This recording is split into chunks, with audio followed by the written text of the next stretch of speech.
মা খুব ঠান্ডা পড়েছে, আচ্ছা একটু লুচি করে খাওয়াও না। না রে বাবু, এখন সুজি বানিয়ে দিচ্ছি, সুজি খেয়ে না রাত্রিবেলা লুচি বানাবো। না সুজি লুচি খাবো না, তুমি এখন লুচি করে দাও। এখন কি করে আমি বানাবো বলতো? বলছি তো রাত্রিরে বানিয়ে দেবো।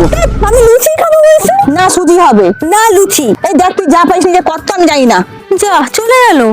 আচ্ছা যদি আমি এই সুজি দিয়ে লুচি বানাই তাহলে? দেখেছো, আমি একটু ভালোবেসে বায়না করতে গেলাম কিন্তু রেগেই চলে গেল। যাই হোক, এই সুজি দিয়ে লুচিটা করেই মায়ের রাগ কিন্তু ভাঙিয়ে দেবো। প্রথমেই আমি হাফ কাপ সুজিকে একটু গরম জল দিয়ে ভিজিয়ে রেখে দিয়েছিলাম প্রায় 5 থেকে 6 মিনিটের জন্য। এরপর সুজিটা একটু ফুলে যেতেই ওর মধ্যে দিয়ে দিলাম নুন, হলুদ গুঁড়ো, লঙ্কা গুঁড়ো, একটুখানি আলু সেদ্ধ, কাসুরি মেথি, চিলি ফ্লেক্স, একটু সাদা তেল, সামান্য একটু গোটা জিরে আর সামান্য ময়দা অথবা আটা দিয়ে খুব ভালো করে এটাকে মেখে নেবো। ব্যাস, এরপর তো নর্মালি প্রসেস, ছোট ছোট লেচি কেটে নিয়ে লুচিগুলোকে বেলে নেবো। আচ্ছা তার আগে বলে দিই, দিশা, পারমিতা, পাখি আর রাশিকে অনেক অনেক ধন্যবাদ আমার ভিডিওতে এত সুন্দর সুন্দর কমেন্ট করার জন্য। এরপরেই গরম গরম তেলের মধ্যে একদম ফুলকো ফুলকো ভাবে মুচমুচে করে ভেজে নিলেই কিন্তু আমাদের এই দারুণ টেস্টি সুজির লুচি একদম রেডি হয়ে যাবে। তোমাদের বাড়িতে যদি একটুখানি সুজি থাকে তাহলে চটপট বানিয়ে ফেলো, শীতকাল খেতেও কিন্তু দারুণ লাগবে।